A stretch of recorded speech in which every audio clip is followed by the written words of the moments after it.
Muy buenas tardes, queridos amigos. Aquí una vez más, la Iglesia Evangelio Sin Barreras, dando gracias al Señor por otro día más que podemos compartir la palabra con ustedes. Quiero simplemente agradecer a todos los que nos han estado escuchando y compartiendo los mensajes. Nos han dejado dicho lo mucho que Dios ha bendecido su vida con estas palabras que Dios utiliza para llevar a cada persona ese pan de vida que tanto hace falta. Solamente hoy vamos a estar trabajando nuestra última lectura, o vamos a decir nuestro último sermón de esta serie que hemos venido trabajando hace bastante tiempo y que todavía estamos navegando en el capítulo 1 de Evangelio de Juan. Muchas gracias nuevamente por haber estado con nosotros y que el Señor les bendiga grandemente. Ese va a ser el tema de hoy y vamos a terminar esta sección de temas del Evangelio de Juan, del capítulo 1, con este tema. Gracia sobre gracia. Hoy continuamos nuestra serie, El Verbo Manifestado, descubriendo a Cristo en el Evangelio de Juan, y llegamos a uno de los pasajes más gloriosos de toda la Escritura. Hemos visto que en el principio era el Verbo, y hemos visto la luz que nunca se apaga, el hombre enviado por Dios, el poder de los hijos, la voz en el desierto, pero hoy el Verbo eterno cruza la frontera. Hoy la eternidad se viste de carne. Abra conmigo su palabra en Juan capítulo 1, verso 14 hasta el 15. Y vamos a estar ahí trabajando con estos versículos. Aquel Verbo fue hecho carne y habitó entre nosotros, y vimos su gloria. Gloria como la del unigénito del Padre, lleno de gracia y de verdad. Juan dio testimonio de él y clamó diciendo: este es de quien yo decía, el que viene después de mí es antes de mí, porque era primero que yo, porque de su plenitud tomamos todos, y gracia sobre gracia. Pues la ley por medio de Moisés fue dada, pero la gracia y la verdad vinieron por Jesucristo. Bendito sea el Señor. En el nombre del Padre, del Hijo y del Espíritu Santo hemos leído esta palabra y vamos entonces con nuestra introducción, amados. Hay versículos que te informan, hay versículos que anuncian, hay versículos que pueden impactar, pero hay versículos en la Escritura que transforman. Y hay versículos que se leen y hay versículos que que nos leen a nosotros. Y Juan capítulo 1, verso 14, pertenece a esa segunda categoría. Los teólogos lo han llamado el versículo de la encarnación. Y con razón, en 14 palabras griegas, Juan resume el milagro más grande de la historia humana. Dios se hizo hombre. Piensen en esto por un momento. Durante siglos, la humanidad intentó subir a Dios. Se construyó lo que se llamaba la Torre de Babel. Las religiones construyeron escaleras de rituales, sacrificios y por propios méritos para poder llegar al cielo. El hombre siempre escalando, siempre esforzándose, siempre quedándose en esa dirección de querer por sus propias fuerzas, pero lamentablemente se queda corto. El Evangelio no es la historia del hombre subiendo a Dios, es la historia de Dios descendiendo hacia el hombre. La religión dice sube, el reino dice Él baja. Bendito sea Dios. Y bajó. Y cuando bajó, no vino con las manos vacías. Juan dice que vino lleno de gracia y de verdad. Y que de su plenitud tomamos todos. Gracia sobre gracia.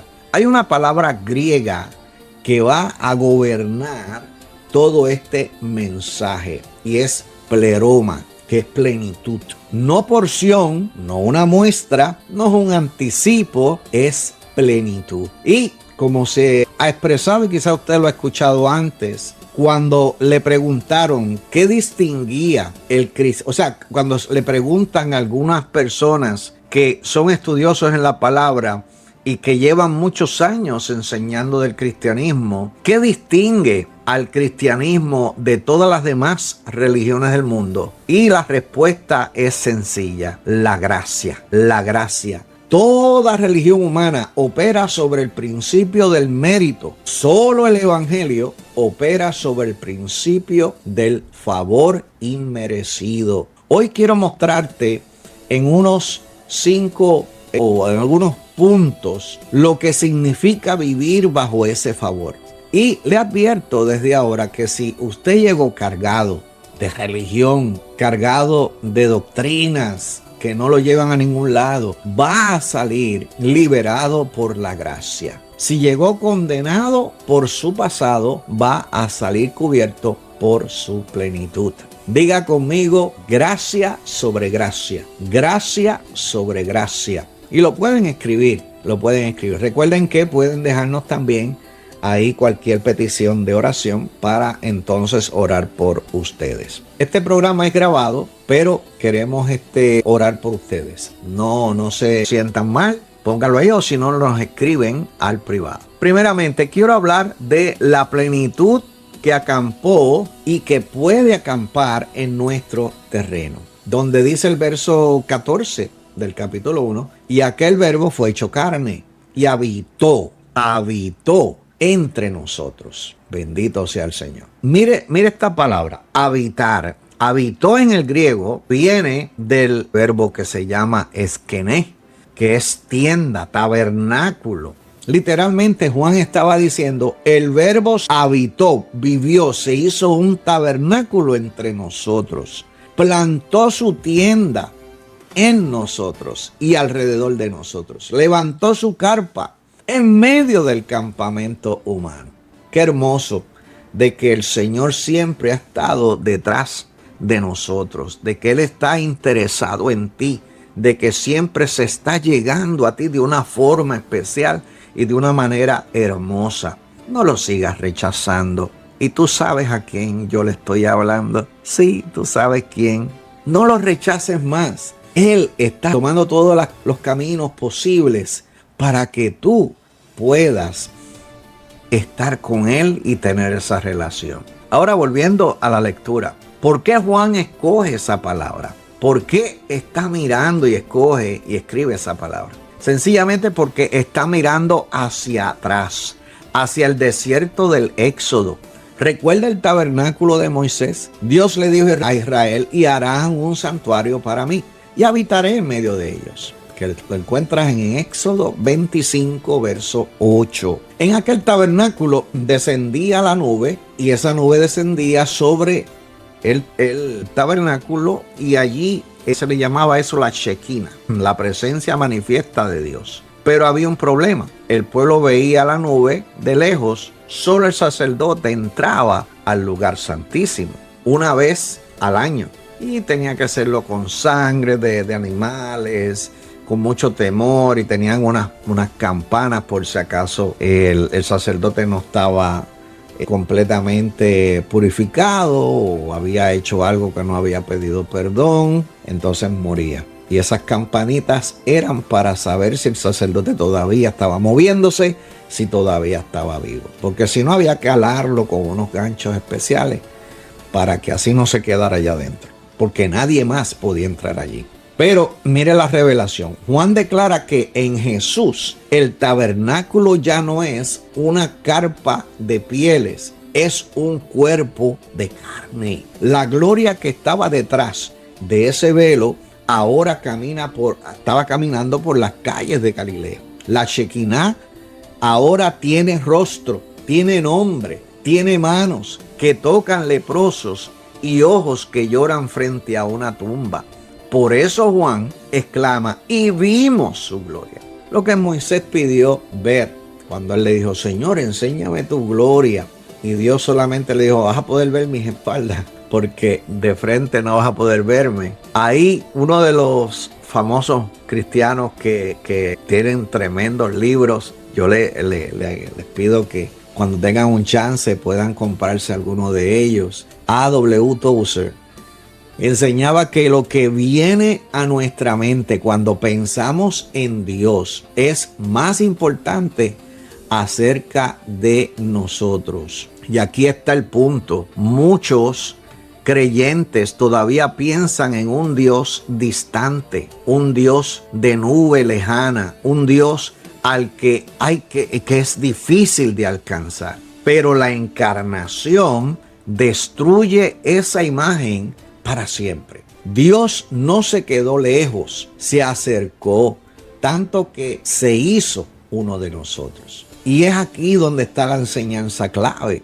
Todo lo que Dios es, su gloria, su amor, su poder, su santidad, está centrado y es accesible en la persona de Jesucristo. Usted no necesita buscar a Dios en reglas, en rituales, ni en experiencias místicas. Colosenses capítulo 2, verso 9, confirma, porque en Él habita corporalmente toda, de nuevo, la plenitud de la deidad.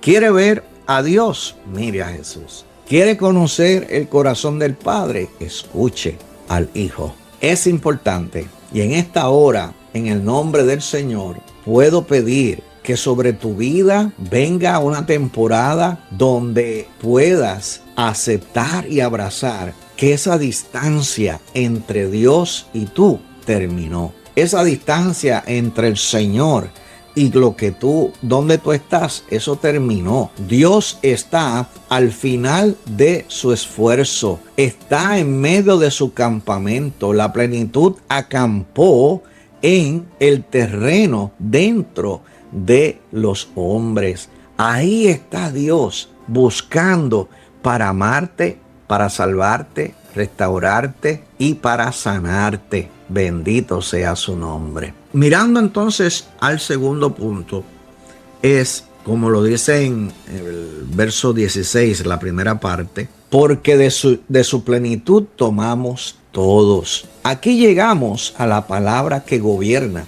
este mensaje, pleroma, que es plenitud. En el griego, o mejor dicho, en el mundo griego, pleroma describía un barco completamente cargado, una copa llena hasta el borde, una suma total a la que no le falta nada. Cuando Juan dice que Cristo está lleno de gracia de verdad y que de su plenitud tomamos todos, está declarando que Cristo no tiene un poco de gracia para repartir. Él es la reserva infinita de la misma gracia. Note esas tres palabras del versículo. Primero, de su plenitud. La fuente no es su esfuerzo, ni su historial, ni su disciplina espiritual. La fuente es Cristo. El creyente es como un vaso pequeño sumergido en un océano lleno de agua. Por más que tome, jamás logrará disminuir el nivel del mar. Hay más gracia en Cristo que pecado en usted. Hay más plenitud en Él que ese vacío en tu historia. Lo otro que veo aquí es tomamos. El verbo griego es elabomen, que quiere decir recibir. Tomar lo que se ofrece. Iglesia, escúchame bien. La gracia no se gana, no se compra, no se negocia, se recibe. La religión dice, logra esto, logra aquello, trata de ser bueno para que Dios te acepte. El reino dice, recibe lo que el Señor te ha dado. Y de ahí parten todas las cosas. El sistema del mundo opera por mérito. El sistema del reino opera por herencia. Usted no es un empleado tratando de cobrar un salario. Usted es un hijo tomando de la mesa del Padre. Recuerde eso. Usted no es un empleado del reino de los cielos. Usted es hijo y como hijo coheredero.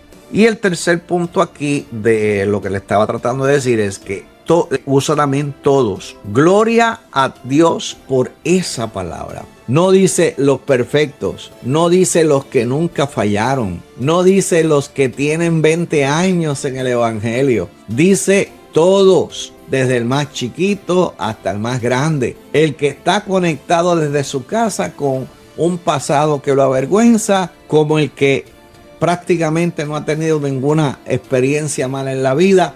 Todos están incluidos. La madre que se siente que falló, estás ahí incluida. El joven que cayó esta semana otra vez en las drogas, ahí tú estás incluido. Nadie queda fuera del alcance de la plenitud. La única condición es la fe que extiende esa mano para que ese hombre espiritual pueda volver a restablecerse. Alguien dijo una vez: somos más pecadores y defectuosos de lo que jamás nos atrevimos a creer, y al mismo tiempo más amados y aceptados en Cristo de lo que jamás nos atrevimos a esperar. Eso es tomar su plenitud, reconocer mi vacío y recibir de su abundancia. Nadie queda excluido. Amada, amado que me escuchas, nadie queda excluido. Bendito sea el Señor. Sino que estamos ahí en ese lugar para recibir. No importa tu pasado, no importa tus debilidades, no importa tus fracasos. Puedes recibir de esa plenitud. No se trata de merecerlo, sino de recibirlo por fe. Su plenitud nunca se va a agotar. Alabado sea el nombre del Señor.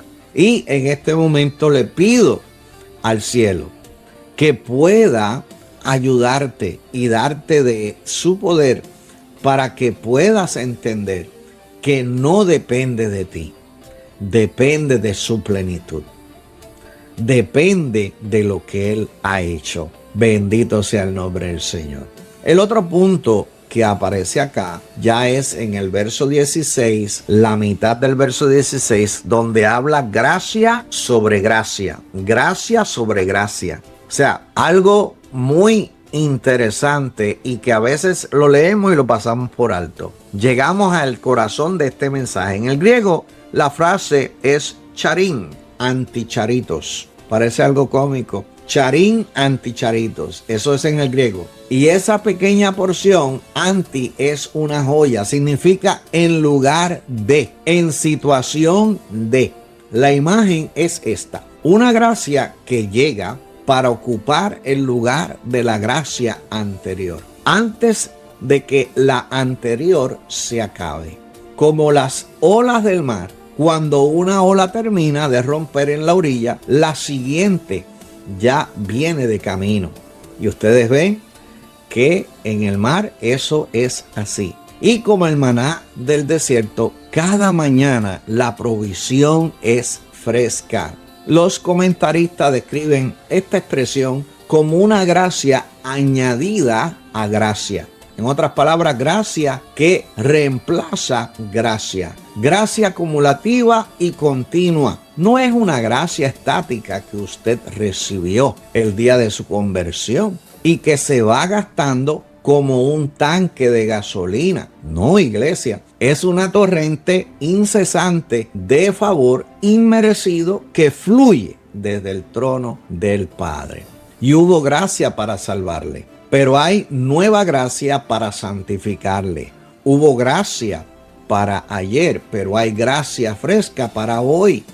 Porque Lamentaciones capítulo 3, verso 22 al 23, declara que sus misericordias son nuevas cada mañana. Y hubo gracia para la temporada que terminó, pero hay gracia para la asignación que comienza. Cada nivel del reino requiere una nueva dimensión de gracia y el Padre la suple antes de que usted la necesite. Y escuche esto, porque alguien conectado entiendo que lo necesita escuchar. Cuando usted falla, no regresa a la condenación, regresa a la fuente. Romanos 5, capítulo 20 dice: Mas cuando el pecado abundó, sobreabundó la gracia. El enemigo quiere que usted viva contando sus caídas. El Padre quiere que usted viva contando sus misericordias. Ahora, una advertencia pastoral y con mucho amor, porque la gracia bíblica tiene un balance. Necesitamos entender esto. Y entonces alguien que es un escritor y un escritor cristiano reconocido, Dietrich Bonhoeffer, la hizo famosa esa frase que la llamó la gracia barata. La gracia que se usa como excusa para seguir en el pecado es perdón sin arrepentimiento, bautismo sin discipulado. La gracia verdadera, decía él, es una gracia costosa. Le costó a Dios la vida de su Hijo y por eso nos llama a seguirle. Gracia sobre gracia no es una licencia para usted pecar, es poder para levantarse, para poder regresar a donde estaba, para avanzar hacia adelante, para poder tener esa comunión más íntima con el Señor. Cada día recibimos nueva gracia. Para las nuevas necesidades, cuando fallamos, no volvemos a la condenación, sino que corremos al trono de gracia, como nos dice Hebreos capítulo 4, verso 16. Y es mi oración que para cada persona que esté conectada, que donde el enemigo decretó escasez, el cielo decrete torrente, abundancia, gracia para su matrimonio, gracia para sus hijos, gracia para su ministerio, gracia para que pueda pasar su proceso. El Señor está ahí. No te aflijas de que estás solo o sola. El Señor está ahí. El Señor está ahí. Y una de las cosas más importantes, ya no vivimos bajo la ley, vivimos bajo gracia y verdad. Dice el verso 17, pues la ley por medio de Moisés fue dada, pero la gracia y la verdad vinieron por medio de Jesucristo. Mire el contraste que el Espíritu Santo inspiró a Juan a escribir. La ley fue dada, el verbo griego edoté, que quiere decir algo entregado, depositado, como quien entrega un documento. Pero la gracia y la verdad vinieron, el verbo egenoteo, que quiere decir que llegó, que aconteció, que irrumpió en la historia. La ley fue entregada por medio de un siervo, y la gracia y la verdad vinieron en la persona del Hijo. Permítame otra vez volver a lo que es lo del verbo. Fíjese, dice, pero la gracia y la verdad vinieron, o sea, el verbo es egeneto, algo que llegó, que aconteció, que irrumpió en la historia. La ley fue entregada por medio de un siervo, que fue Moisés, pero la gracia, la verdad y la salvación vinieron por Jesucristo. La ley se escribió en unas tablas de piedra. La gracia se escribió con la sangre en la cruz del Calvario. Que nadie me malinterprete, por favor. La ley no era mala. La ley era santa, justa y buena, como dice el apóstol Pablo. La ley cumplió su asignación, reveló el pecado, mostró el estándar de Dios y nos llevó de la mano hasta Cristo. Porque la ley es como un espejo, nos enseña lo que está mal para nosotros entonces poder ver dónde necesitamos trabajar. El problema nunca fue la ley, el problema es que la ley diagnosticaba la enfermedad pero no podía curarla. La ley era como un espejo que le mostraba la mancha en el rostro, pero usted no puede lavarse la cara en su espejo, ¿verdad que no? La ley demanda, la gracia provee. La ley dice haz y la gracia dice hecho está. La ley revela lo que soy, la gracia revela lo que Él es en mí. Bendito sea su nombre.